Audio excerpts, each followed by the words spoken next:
Thank you for getting up early. 8 o'clock, Brad, 8 o'clock.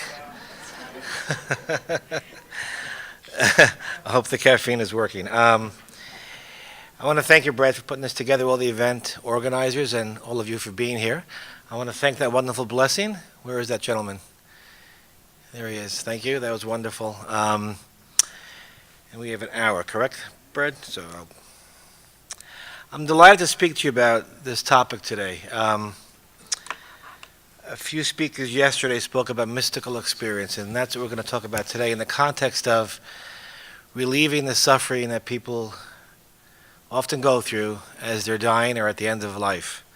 As we know from this weekend, there's so much happening within our community, so much research, it's really a big tent, and there's so much going on. But it's important to always look at the history, where we come from. In terms of the research, the two primary indications going back to the 50s was using these medicines for alcoholism and for end-of-life distress. And I'm really honored to stand upon this to be in this lineage of research going back to the 50s, linking in people like Aldous Huxley, who we'll speak about a little bit today, and how these medicines, and more importantly, how these states of consciousness, this incredible state that's been described as a mystical state, and we'll talk about what that is today, can recalibrate how we experience self. What is the body? What is the nature of consciousness?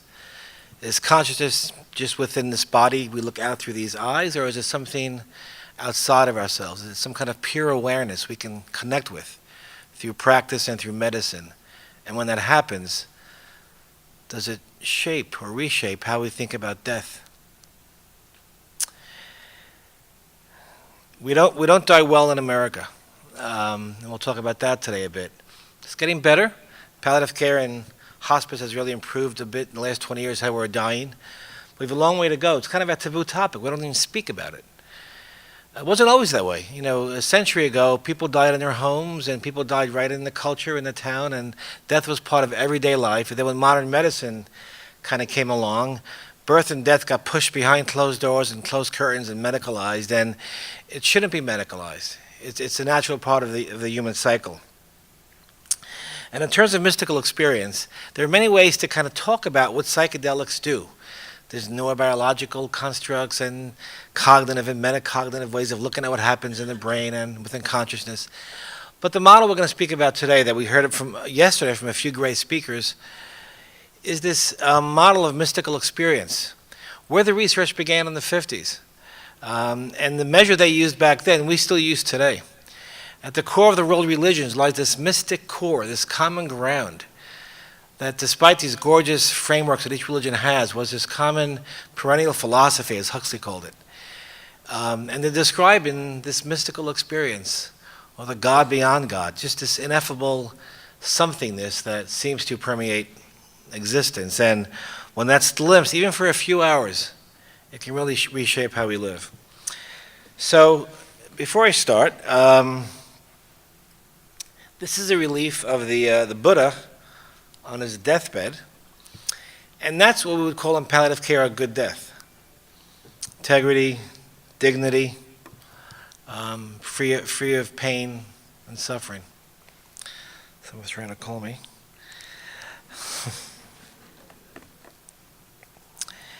And so that's what we try to attain for in palliative care.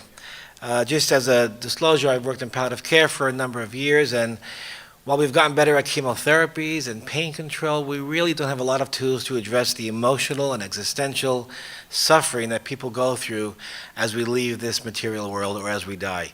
And these medicines really show an incredible promise in helping us die better deaths.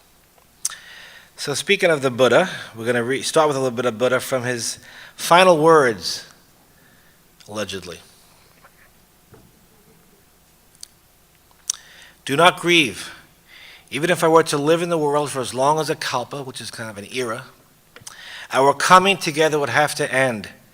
You should know that all things in the world are impermanent. Coming together inevitably means parting. Do not be troubled, for this is the nature of life. Diligently practicing right effort, you must seek liberation immediately. Within the light of wisdom, destroy the darkness of ignorance. Nothing is secure. Everything in this life is precarious. Always wholeheartedly seek the way of liberation. All things in this world, whether moving or non-moving, are characterized by disappearance and instability. Stop now. Do not speak. Time is passing. I'm about to cross over. This is my final teaching. And may that be a teaching that our people who are dying experience. So I want to start with a few brief quotes from people in our, to give you a little tip of where we're going, people in our psilocybin study. And I'm honored that we published a study about a year and a half ago looking at the effects of one psilocybin dose upon people with cancer or at the end of life who are experiencing a lot of emotional distress. And our team at NYU over 10 years worked on this study, and we're honored to publish it in concert with Johns Hopkins, who did a similar study. We published it together in December of 2016. These are some brief snippets of what people said about their experience and about the study after the psilocybin session from people who were dying of cancer. This changed my life. I can't even imagine it, fear of cancer. I felt this constant state of becoming. I felt gratitude like I never felt before in my life. I felt totally welcome. Death doesn't matter. I was from a woman who was crippled with fear of death. Death doesn't matter. I'm less afraid of death. Death is part of life. Right now, I have no fear of recurrence of cancer. It does not enter my mind. From a woman who actually was in remission. We had a few people who were in remission. Others had advanced cancer and have since passed away. She was crippled of fear. She couldn't function. I'll talk about her later, and that was her comment. All of existence happens in every moment, and everything is love. So we heard a lot about love yesterday, and we're going to hear more about it today. At least in this talk we are, and I'm sure throughout the day we are. So many people spoke about this experience of love, which is quite remarkable. And it's quite remarkable for scientists to go around talking about love, but that's where the data is taking us. And people are talking about that being the kind of recalibrating factor. Not just loving kindness towards self, but loving kindness towards others in their life, throughout their lifespan, and then remarkably, about this greatest sense of cosmic love or universal love. I like to use the Greek word agape, that they say permeates, that it is the ground of being. And when that was experienced, even temporarily, it helps them die better. So we're looking at psilocybin. Everyone here knows about. Who doesn't know about psilocybin? I'll run through this quickly because this is old news for you guys. But it's a naturally occurring compound in many species of mushrooms. It was called the flesh of the gods by the ancient Aztecs. A long history of ceremonial use by indigenous cultures. I won't get into the neuroscience regarding serotonergic neurotransmitter receptors. And remarkably, it doesn't cause addiction or dependence, unlike most other medicines.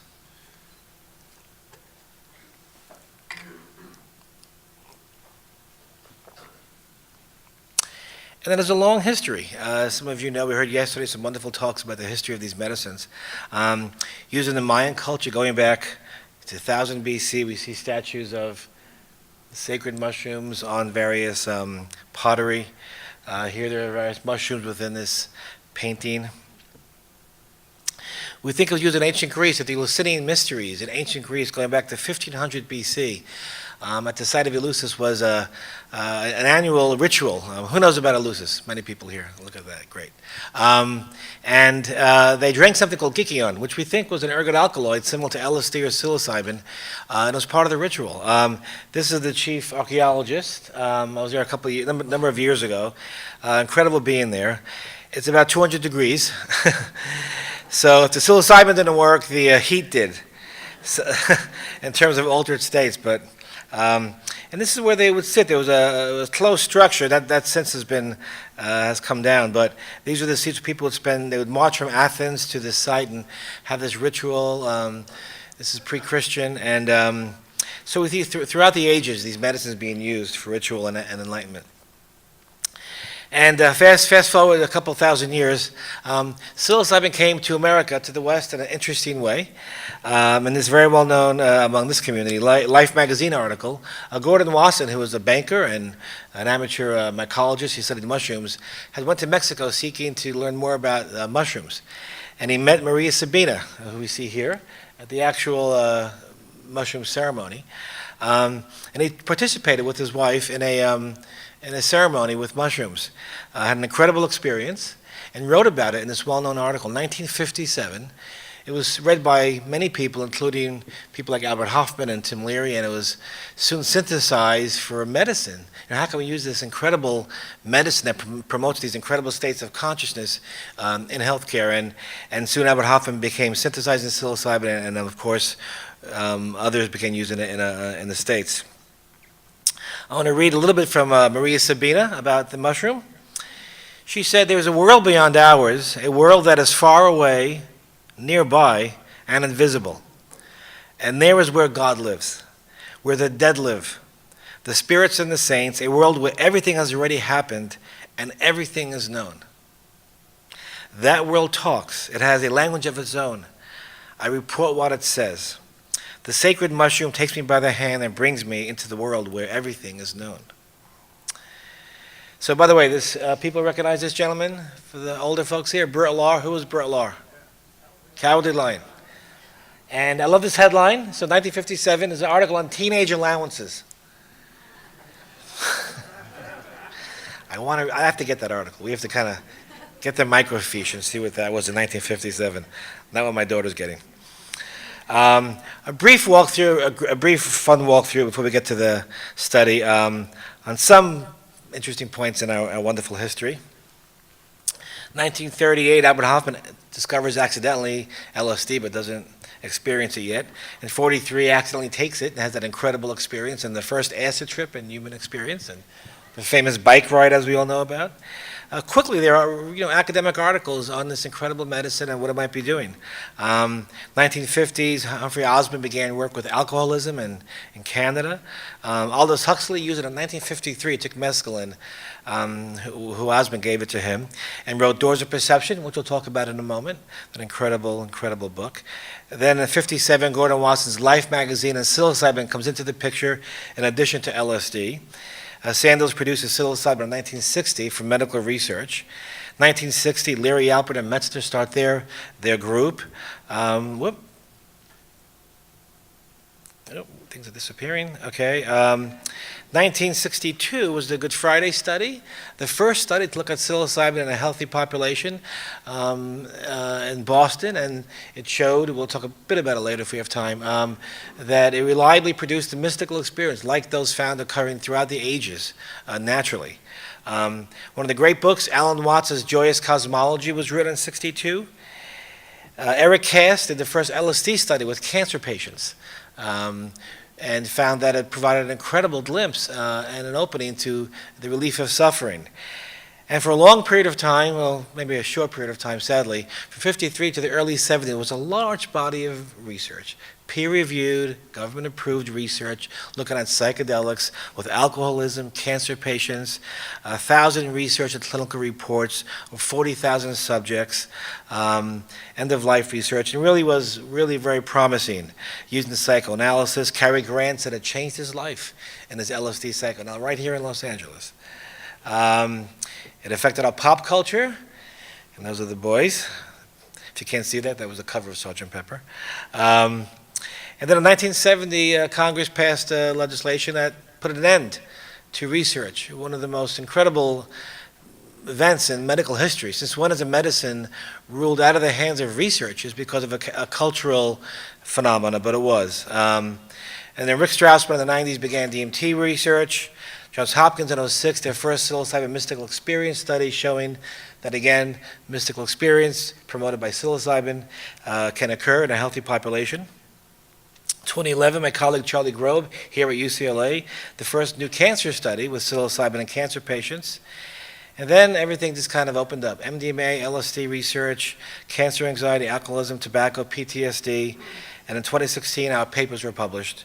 And we'll go on. So We're talking about this mystical experience. I always remember, or try to remember to say, these are not drug studies per se. You take the drug once. It's a half-life is very short, out of your system in a number of hours. But it's the experience that changes people for decades and a lifetime. And one of the ways to describe this experience was the mystical experience, is the mystical experience, described by the world religions, the early researchers. It's a wonderful model to describe what's happening. And Abraham Maslow, the great psychologist from San Francisco, wrote about the peak experience to the extent that all mystical or peak experiences are the same in their essence and have always been the same. All religions are the same in their essence and have always been the same. There's something common. There's something which is left over after we peel away all the localisms, all the accidents of particular languages, all the particular philosophies. We may call the core religious experience or the transcendent experience. Albert Einstein, who I believe was a modern mystic, wrote, the most beautiful and profound emotion we can experience is the sensation of the mystical. And a quick look at some important texts from last century. William James's religious experience, foundational text in altered states and mystical experience. One of the greatest books, I think, written in the 20th century. Who knows Richard Buck's Cosmic Consciousness? Great. More of you should know this, so I recommend getting it. It's still in print, 1902. It actually influenced James. It's a wonderful book about mystical experience, about his own, about people throughout ages, Christ, Buddha, Spinoza, artists, various people, well-known people, Walt Whitman, how he shows they had mystical experiences. And it's a remarkable, remarkable text. Rudolf Otto's The Idea of the Holy talked about numinosity. Same thing, different name. And of course, Carl Jung. I'm going to read a bit from Cosmic Consciousness from Richard Buck. He was a Canadian psychiatrist who had a spontaneous mystical experience walking across the street. And it changed his life. And he went on to dedicate his life, his writings, to these incredible experiences we seem wired for. Humans seem wired for meaning and transcendence, no matter how you get there. Psilocybin, LSD, sacred practice, other technologies, we seem wired for these experiences. He wrote, this consciousness shows the cosmos to consist not of dead matter governed by unconscious, rigid, and unintended law. It shows it, on the contrary, as entirely immaterial, entirely spiritual, this is the physician talking, in 1902, and entirely alive. It shows that death is an absurdity, that everyone and everything has eternal life. It shows that the universe is God and that God is the universe. A great deal of this is, of course, from the point of self-consciousness, this level of consciousness where we're now, absurd, but it's nevertheless true. Mysticism, then, is the perception of the universe and all of its seemingly disparate entities existing in a unified whole bound together by love. So what is the mystical experience? We use this measure now for over 50 years. This is the initial measure that we used in the early 60s by Bill Richards, who's still around at Hopkins, leading research there, and a colleague and a mentor of mine, and Walter Pahnke, who devised this scale, gleaning from naturally occurring mystical experiences throughout the ages, from saints and mystics, and putting together these constructs. And you heard about these yesterday as well. I'll go through them quick. So there's only a few criteria that we still use today. Unity, the person experiences a sense of interconnectedness of all people and things. All is one, and they feel it. The noetic quality, coined by William James, a sense that you're entering ultimate reality. You're encountering ultimate knowledge. And although it's brief in its experience, people come back and say, I know that to be true. That was reality. There's more to life than this one perception of existence. There are a lot of things we don't know and see. Sacredness, feelings of awe, humility, holiness, wonder. Positive mood, peace, love, people weeping during the sessions with incredible love. And affability, it's impossible to describe what happens. Everyone says, words fall short, I can't talk about it. But I got to say, they write incredible journals about their experience. We're going to read some today. And throughout the ages, the mystics, poets, great songs that you all know. We can describe this, although words always fall short of what is ineffable. And paradoxicality, which is incredible. People say things, they experience things in that level of consciousness that make no sense in this ordinary consciousness. Things like, well, I was dead. I was fully dead.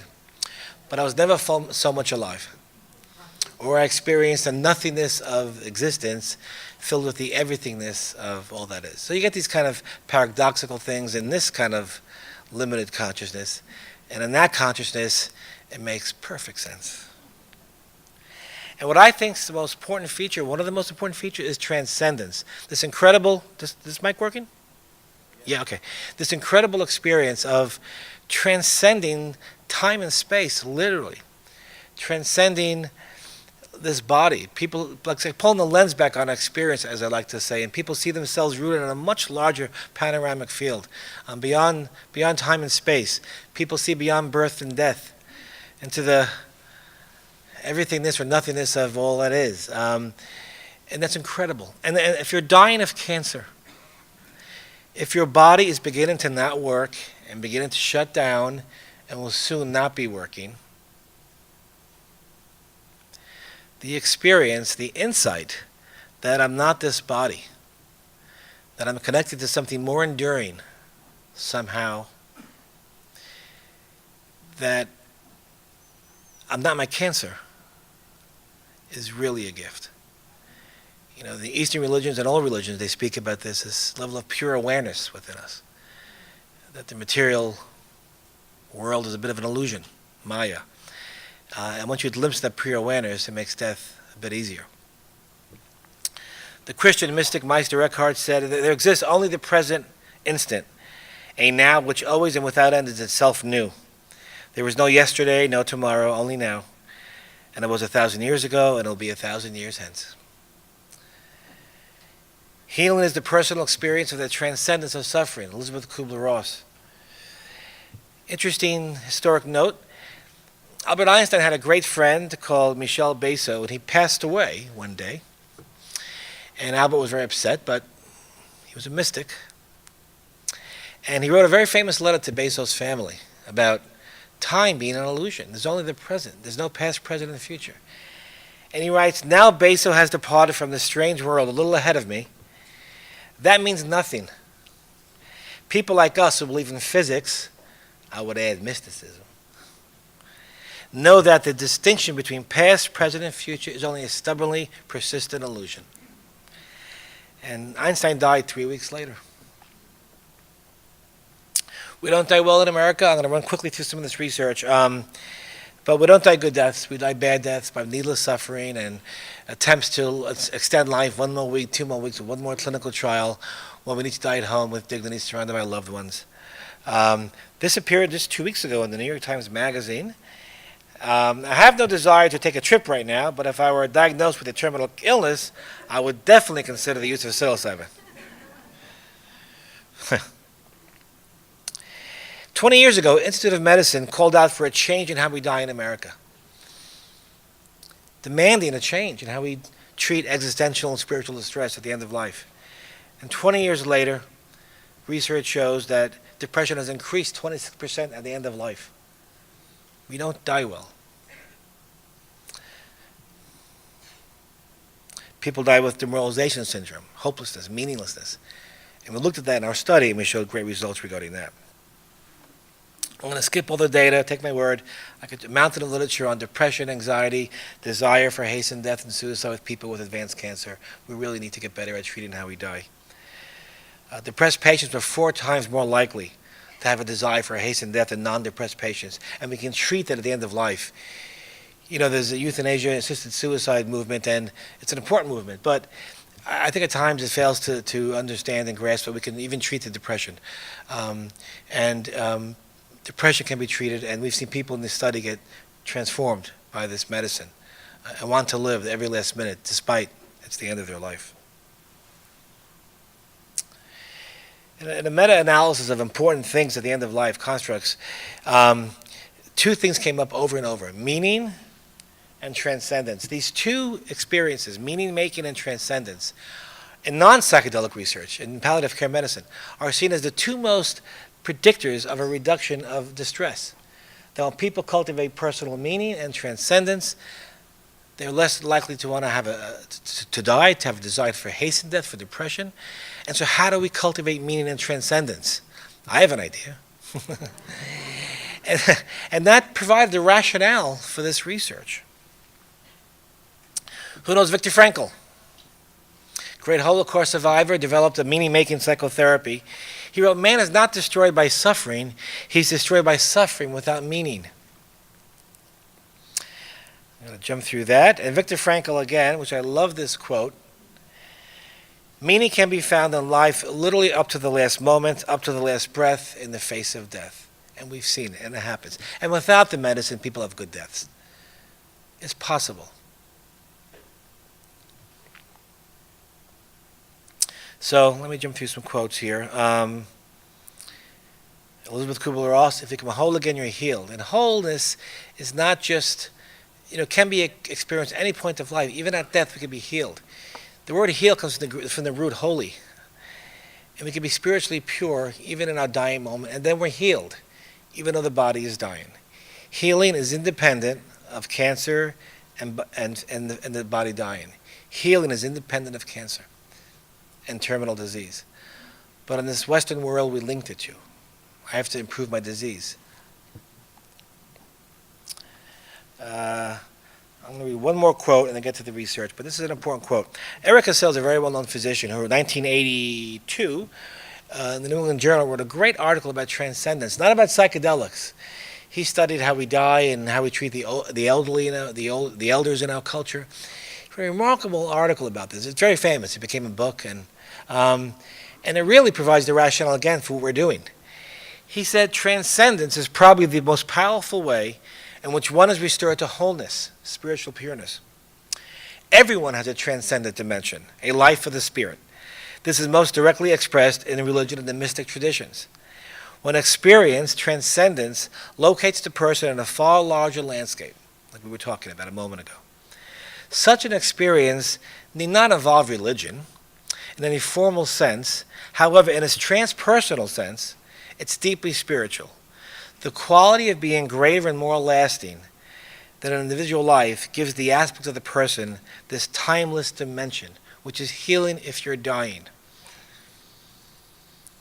The profession of medicine ignores this human spirit and goes on to write how that's why we think we don't die well. People just become bodies, not spirits. And the great Zen monk Thich Nhat Hanh said, "Some people say that Buddhist practice is to dissolve the self. They do not understand there is no self to be dissolved. There is only the notion of the self to be transcended." So our research study took 10 years to complete. We published it a little over a year ago with Johns Hopkins in a separate study, but similar. Looked at the efficacy of one psilocybin experience, with the placebo as well, with people with cancer and at the end of life. That's a wonderful team that blood, sweat, and tears got this done. Aldous Huxley was a real proponent about dying better. This is a great picture of Aldous Huxley, his first mescaline trip in Los Angeles in 1953. I love this photograph. So it's Huxley's first trip, and then he wrote The Doors of Perception based on this trip. But I love this photo, as I always have to point out, not only for its historic value, but because only an English literary elegant gentleman would come to his first psychedelic trip with a tweed jacket, cuff pants. This is classy stuff, folks. No t-shirts and tie-dyes. And he wrote, "The dying face, increasing pain, increasing anxiety, increasing morphine, with the disintegration of the personality, and we don't die in dignity." That's a great book, by the way, Island. It's a novel he wrote before he died. It's about this incredible culture that uses moksha medicine to liberate from this material illusion, and I recommend it highly. Who knows Island? Oh, man, good. Wow, Jesus. Okay. Some articles from the past, don't have time, but 50s and 60s, lots of literature on this. Charlie Grove did the first study in the reemergence of the psychedelic medicine in 2011. This is a great picture. So Walter Pahnke was a foundational person in this research. He passed away tragically in a scuba diving accident in early 70s, I think. He wrote at Harvard. He did a lot of the initial research and mystical experience and end of life. Great photograph. 1970, I think. They look kind of square, but they're the coolest cats in the country. So Albert Hoffman, Walter Pahnke, and this woman is the most hippest person on the planet. This is Helen Bonny, who put together the set list of the music for the trip. And it's a beautiful 6-hour set list of music that kind of parallels the trajectory of the psychedelic experience, starting slow and building to peak and letting you down. And we still use a lot of her selections today. So, choose a music therapist. That's our initial ad to look for patients. Looks like it was 100 years ago. So that's our articles when they came out, the NYU and Hopkins, front page of New York Times, can't believe that one. And it was a big story, and we really were hoping to do a replicate study soon and get these medicines rescheduled for those who were dying. That's the room the sessions took place in. That's the day of the session, actually, before the patient came. Psilocybin from 50 years ago, psilocybin capsule from our study. I'm going to skip over. Cohen was a wonderful doctor back in the 50s, 60s who wrote about hallucinogens and how we could die better. We looked at a lot of variables. The primary variables that we were looking at are depression and anxiety, but a host of other scales that we're still going to publish more on. Mysticism scales, forgiveness scale, purpose and life scale, a death transcendence scale we'll talk about today, demoralization scale, and that was improved. But the main variables were depression and anxiety. Remarkably, things like gender, prior use of a psychedelic, if you're an atheist or a religious person, or early or late stage cancer, does not matter, does not have any significant correlation with the experience. There were 3 phases of the research. You all know this, but we'll go a little bit through it. We'd meet the people, spend 4 weeks developing trust and rapport through a very close working relationship. As you heard yesterday, trust and rapport is the primary defender against adverse effects and a bad, well, not a bad experience, but a tough experience. That sense of trust and rapport with the guides in the room and the medicine is so crucial. So we get to know them really well. I get to know their fears, their anxieties, their hopes, their dreams, and prepare them as best we can for the session. The day of the session, they come in at 8 o'clock in the morning. We meditate for a few minutes, kind of settle down, restate the intention for this study. Everyone has an intention. They take the capsule at 9 a.m. They wear eye shades and headphones that plays that beautiful set list, and they lay down, and they're encouraged to go into the unfolding changes and moment-to-moment changes in awareness. We give guidelines, lots of guidelines, but the most important ones, trust. Trust yourself, trust the guides, trust the medicine, and most importantly, trust consciousness, trust wisdom. No matter what comes up, confront it, be with it. Once you turn away from it, it can only fuel its kind of anxiety-producing efforts. Whatever comes up, you look at it, you talk to it, you move into it, and I've never seen a 99% time. I've never seen a time where by doing that, it didn't change to something beautiful, including death. People look right into the face of death and then go ahead and die, and then tell us of remarkable things after they died. So death, rebirth experiences. But we move into the unfolding. Kind of like we see in Vipassana meditation, and we move into what's happening, we don't turn away. And set and setting matters, the mindset and where it's taking place. This is not a good set and setting. Ms. Updike, please hold my call for the rest of the afternoon. I've just taken some LSD. I know Los Angeles should do that, but that's a different story. Okay. Then after that, we have an integration period of weeks and months where we get to integrate the experience, which is really important. You heard about yesterday. So quickly, some of the demographics here. 50% were atheists or agnostic. Over 60% had stage 3 or 4 cancer. About a third or more have since died already, sadly enough. I'm going to jump through this slide quick. They had preparation, first medicine dose, double-blinded, no one knows what the medicine is. It's psilocybin or placebo. 7-week gap, and the same person has the other pill. So everyone's their own control. Every person gets psilocybin and placebo. Then the second medicine session, and then periods of integration and psychotherapy to do. Some of the findings. Anxiety, and by the way, all these findings were just remarkable to us.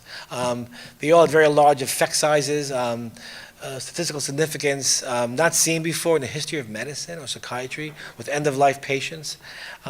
Here's a scale we're looking at anxiety and depression. Another anxiety scale called the Hospital Anxiety Depression Scale. I'm sorry, pink is the can you see the pink? Pink is the psilocybin and blue is the placebo. And in each one, as soon as you have the dosing date, this is the the day of the medicine session, the psilocybin drops down and the placebo does not. This is before the crossover. This is before they crossed over, when then they both came down because everyone got psilocybin. Another depression scale, another depression scale. This is incredible.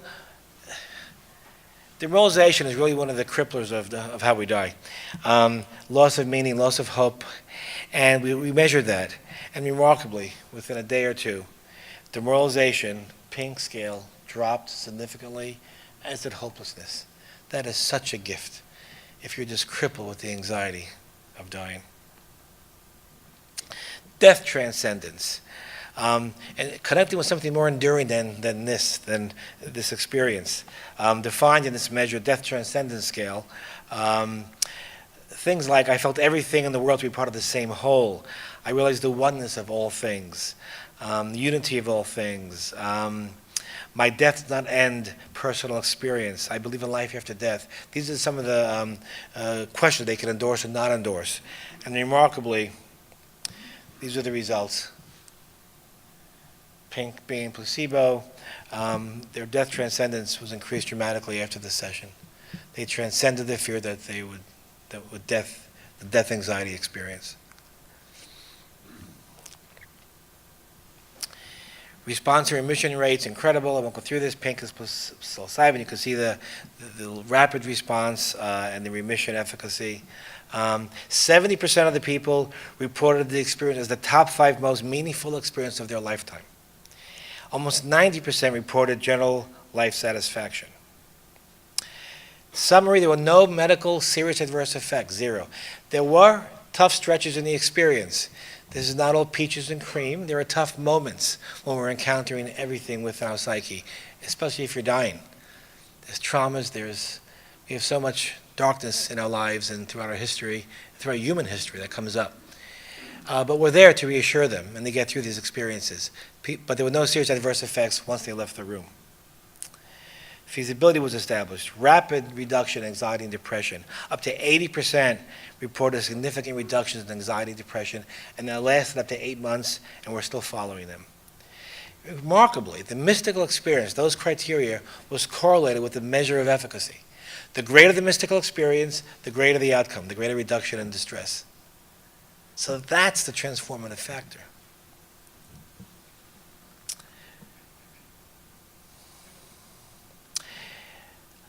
So 4 features that I'm just struck by are transcendence, equanimity, enhanced acceptance of impermanence and change, and love. And these stories people tell us. We discussed transcendence, equanimity, the capacity to kind of deal with balance, things that come our way. Acceptance of impermanence and change, and love. And people spoke about love in remarkable ways.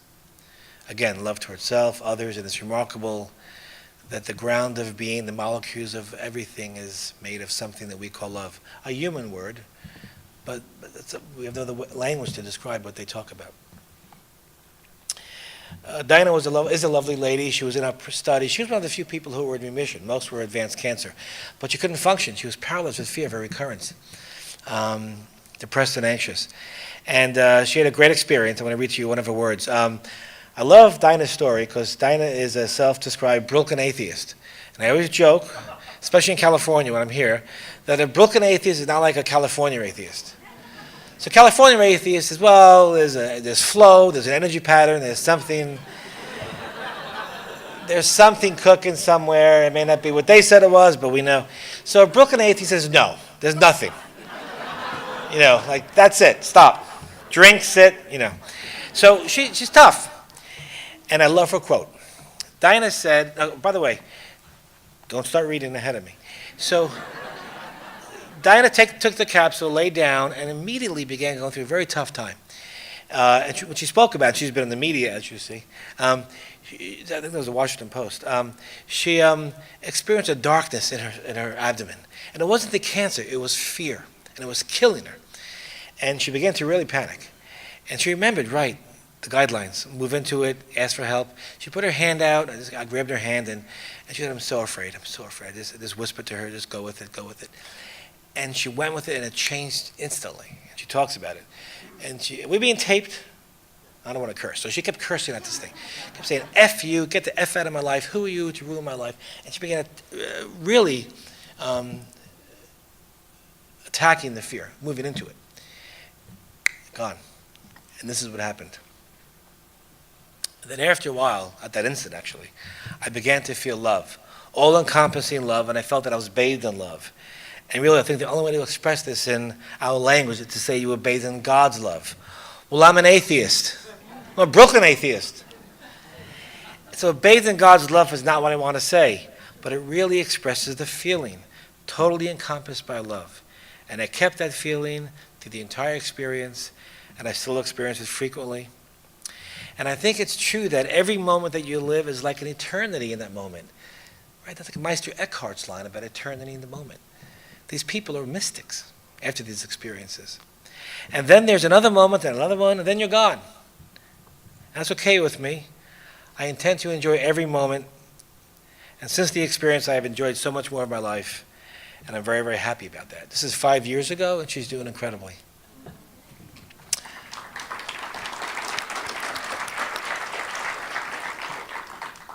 Was that to Brooklyn or to the patient? Quick other quote from another person. The love is everywhere from the beginning. This is a person who's not doing well now with very advanced cancer. The love is everywhere from the beginning. We are here together. It's all in of us. The awe. I am connected. The love is the connection. It got stronger. I'm going to run through this. There is no fear. All washed away. Never felt such gratitude. Never felt such surrender. Now, I want to speak to you about a gentleman I had the honor to work with, who you may have read about. He was my first person I worked with in the study. Second person, Patrick. And there's a New Yorker magazine article written about him and his relationship and his experience. And Michael Pollan, in his new book, has a piece on him. And Patrick was a wonderful guy in his 50s, very young. For those of us who are older, 50s is young, as we all know. We think we know. And he had a horrible cancer, a cancer of the bile duct, and it metastasized into his lungs. And great, great guy. He was a journalist and had an incredible entry about his experience. By the way, people when they go home, we recommend they write about the experience as much as they can. Just write about it, and they're beautiful things that you see. And he had a death rebirth experience, literally giving birth. It was just stunning, the entire experience, very moving. And he wrote about his experience these few words, and if you can't see it, I'll just read them to you, so don't worry about that. From here on, love was the only consideration. Everything that happened, anything and everything that was seen or heard, centered on love. It was and is the only purpose. And this was not a hippy-dippy yoga ashram attending guy when he came to the study. These are people who just move into this experience. Love seemed to emanate from a single point of light. It was so pure. The sheer joy, the bliss was indescribable. And in fact, there are no words to accurately capture my experience, my state, or this place. I've had no earthly pleasure that's ever come close to this feeling. By the way, he had a great life. This wasn't a guy who stayed in a cabin for 50 years. He was a foodie, he was a journalist, he owned a restaurant, he had a rich, full, exciting life. And this was the most expressive. No image, no sensation, no image of beauty during my time on earth has ever felt as pure and joyful and glorious as the height of this journey. I began to wonder if man spent too much time and effort at things unimportant, trying to accomplish so much, when really it's so simple. No matter the subject, it came down to one thing: love. Earthly matters such as food, music, architecture, anything and everything, aside from love seems silly and trivial. All of our countless and never-ending attempts to get to the source are overproduced. Too many notes in a song, and he was a musician. Too many ingredients in our recipes, he was a foodie. Too many flourishes in the clothes we wear, the houses we live in. It seems pointless. We should just focus on love. There were examples of other religions around me during his experience. American Indians, Mother Earth, Hindus, Christians, and others. Not people per se, but the thought of understanding other religions, all circling around the same source of energy, the same vibrant thing. There was an understanding and a respect for each other's challenges and efforts to get to the same place, the same source of energy.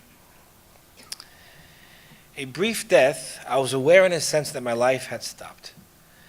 I was presented with an opportunity to get closer to the source of light and vibration. Everything was peeling away. Often, in terms of the Buddhist non-attachment, people experience peeling away of identity, of who they were, of self, literally of the body.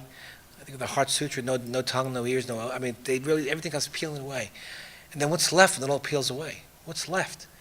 And ideally, what they experience is this pure awareness and what they call love. Molecule by molecule, I approached what appeared to be a sharp, let me jump ahead here. I had a choice to look or not look over the edge and into the infinite abyss, the vastness of the universe, the eye of everything, of nothing. Now, he had a cancer, he had tumors in his lungs at this point. I thought about my cancer, I took a tour of my lungs. I could see some things, but it was a matter more of feeling the insides of my lungs.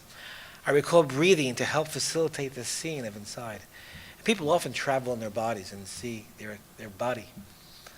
There were knowledge was there, but they seemed unimportant. I was being told, without words, to not worry about the cancer. It's minor in the scheme of things. It's simply an imperfection of your humanity. The more important matter is love. My life has changed in ways I may never fully comprehend, but I have an understanding now that goes beyond intellect, that my life, that every life, that the universe equals one thing, love. This is Patrick, about a week before he passed away, which is an incredible photograph. I'm still very close to his wife, and his wife correctly points out, it looks like a Himalayan yogi. He looks so at peace. Lost a lot of weight, obviously. And I went to see him a week before he passed away. And as I said goodbye he had an incredible death. We don't have time to get into it now, but he had an incredible passing. The room was just filled with this incredible energy. Even he was in a palliative care center for a while, and people in Mount Sinai, people would come to the staff saying, "What's in this room? It's so magnetic." It was being drawn to it. He really was having all this heart-opening phenomena filling up the space. And I went to say goodbye for the last time. I knew I wouldn't see him again, and I cry easy, and I was pretty weepy saying goodbye to my friend. And he stands up with this smile and looks at me, and with full conviction says, "It's all going to be okay. There's nothing to worry about." From a dying person assuring me. The day of his experience, he took the pill at 9 o'clock. At 11 o'clock, that dot, I'll never forget this, with tears coming down his face, he says, "Birth and death is a lot of work." Birth and death is a lot of work. It was striking. The next morning when we explored the experience, he said, that was the start of my journey within.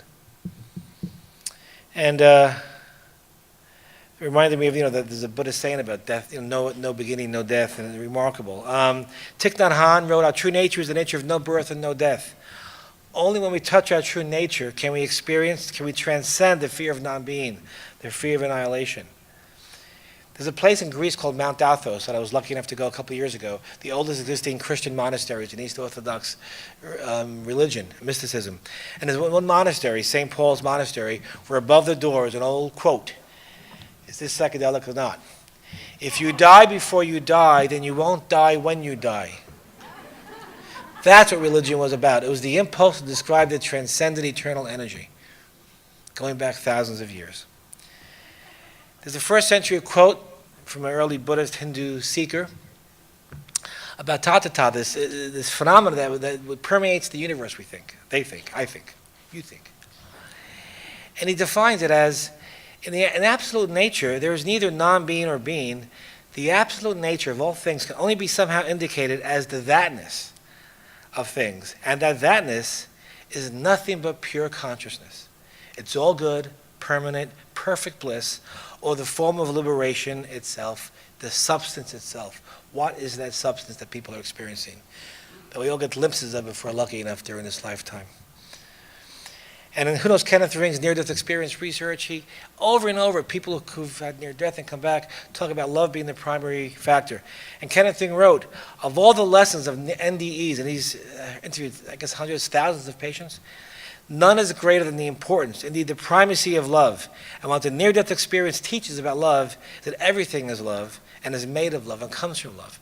And I find it remarkable that those words mirror exactly what we find in our research. So, closing up shop here, I want to quote Laura Huxley.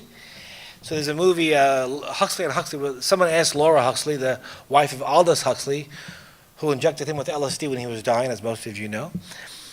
They said, what does LSD do? And she gets very, she's a character. She goes, LSD does not do anything at all. The LSD only opens doors that are inside of us. There are hundreds of doors. Sometimes one comes up, something of us comes up, one never knows. And from the Eastern traditions and all traditions, that's what they're describing, this pulling back, this connecting to something more enduring. I think what psychedelics simply do is allow a greater access to consciousness, all aspects of consciousness. Personal consciousness, personal history, going back to our birth. All memories are there, theoretically, and people recall traumas. Access to transpersonal consciousness, to visions, to historic things throughout the human experience. If everything's was within us, it all should be there. People have experienced and saw the Big Bang, they say. And we connect to that as something, as that substance, that pure awareness. What is that never-ending, never-beginning phenomena? And Albert Einstein, I think the cosmic religious sense is the most noblest driving force behind scientific research. We agree. So in closing, folks, implications for all this. It improves how we die. Experiences of peace, acceptance, and dignity are possible even as we leave this incredible, brief life we've been given. What a miracle to be here. Really unreal. It provides a method to reliably trigger these incredible experiences. It improves the understanding of the neuroscience of this phenomenon, what's happening from a neurobiological perspective. Does it have pro-social and pro-ethical implications? Everyone says we're connected, literally connected, that you and I aren't separate. We're really one being. Now, if we all felt that, how do you hurt the other? What are the ethical, pro-social implications of knowing we're all in this together? Treatment of addiction, other therapeutic applications, promotes interreligious dialogue. There's only one religion, really. Then you get beyond that one to the ultimate. Are we wired for meaning, and if so, why? For people who are dying, a shift in awareness to transform assumptions about what is death, the nature of being, the body, improved well-being, improved relationships. And finally, what is consciousness? Where is consciousness? Is it generated by this complex brain function, or is it more complex, outside ourselves, non-local, what now is called non-duality? Has it always existed? Is it the fabric of the ground of being, the universe? What happens to consciousness upon physical death? What, if anything, is enduring? And what they're telling us, as well as the mystics, is that love endures. So, second to last slide, sorry. Edgar Mitchell, the astronaut, came back from the moon on Apollo 14. People know the story probably. He had a mystical experience on that capsule coming back from the moon. He didn't have any LSD on the spaceship, I promise you. He had a spontaneous mystical experience that he wrote about, and he came back to Earth and developed the noetic sciences many of you know about, and devoted his career to understanding transpersonal spiritual experiences. He died last year. He wrote about the experience. He was in the spaceship. They just left the moon and the capsule coming back. He wrote, "The biggest joy was on the way home. In my cockpit window, every 2 minutes, the earth, the moon, the sun, and the whole panorama of the heavens. And there was a powerful, overwhelming experience." And then he got triggered into a natural peak experience. And suddenly I realized that the molecules of my body, that was Edgar saying hello. And the molecules of the spaceship, the molecules of my co-astronauts, were prototyped, manufactured in some ancient generation of stars. And there was an overwhelming sense of oneness, of connectedness. It wasn't them and us, that's me. It's all one thing. It was accompanied by an ecstasy, a sense of, oh wow, my God, an insight and epiphany. So when Patrick, who passed away, had those words of birth and death, I immediately thought of a very well-known Zen saying. Many of you probably know that we speak in the evening in the Zen monasteries. And I want to close with that saying today. Let me respectfully remind you, life and death are of supreme importance.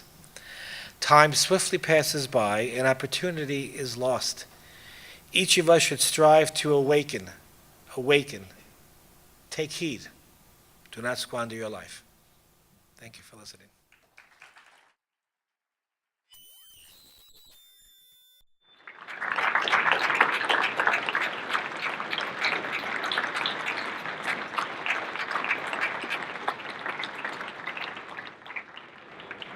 Questions?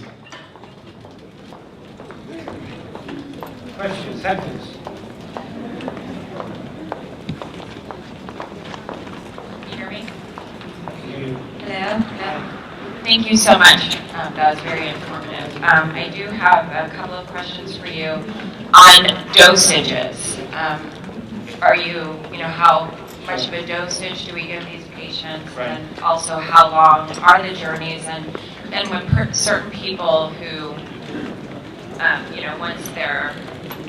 once they experience that awakening, some people continue these journeys, do they try it more often? Okay. Great questions. Obviously, I couldn't get to everything in a short lecture. 23 milligrams per kilogram is a dose, translated to dried mushroom at 3 milligrams, 3 grams of mushrooms. It was tailored to the weight, so the more you weigh, the bigger dose or not. I'm not sure that's the right model. Maybe a flat dose in future experiences, but it's a pretty moderate to heavy dose. Regarding other, no. After the experience, we asked them to do it again. No. That was the one experience. Oh, it's not working. Is it working now? So the experience, is this on? Right. The experience lasts, psilocybin is incredible in its duration. So, people ask, why didn't you LSD or something else? For a lot of reasons, but cultural baggage, but also timeline. It's a 10-hour experience more or less. And psilocybin, take it at 9, around 10, it begins to really kick in, if not sooner. 11, they're kind of peaking. From 11 to 2, they're peaking. They come down by 5. So it's a 4-hour peak experience. 4-hour peak experience window. And at 5 o'clock, they're back in ordinary consciousness. It's remarkable how quick it is, a quick window. I think that's your mic doing that, Brad. So don't do that anymore, Brad. Use the mic. Keep it away. Hi. Thank you. Thank you. Do you consider using this same format for caregivers to? Great question. Yes, so as you can imagine, we've had countless inquiries for other applications. And one has been that's been talked about. Caregivers and oncologists. Do they experience this? I was talking with a wonderful idea to give it to parents who are losing their children to cancer before they die. So the parent can have the experience and not be so frightened when they're with their child. Because the child will say things like, I said suffering, not because I'm dying, but I think parents are suffering so much. So if they can be released from the suffering, I would be happier. And so yes, that's hopefully down the road. A long way to go, but hopefully yes. Great idea. One more speak, I'm leaving. I'd like to, I'm over here. Apologize. Oh, sorry. Pardon my ringing phone, it's a new phone, I'm sorry. But I was going to ask, how many people have you administered this treatment to? Is it scores or hundreds? This study was 29 patients. Hopkins had an additional 49. So that they were together, the two recent studies. So not hundreds, but close to combined, 70 or 80 patients. And UCLA had 10 more back in 2011. So still a relatively small number, but large enough to get effect sizes and to be robust enough and to get power, as we say in statistics. And hopefully there'll be a phase 3 study at some point with multiple sites, a much larger end, which will hopefully be the gateway to having these medicines be scheduled for people who are dying. Thanks so much for your work. Thank you for listening.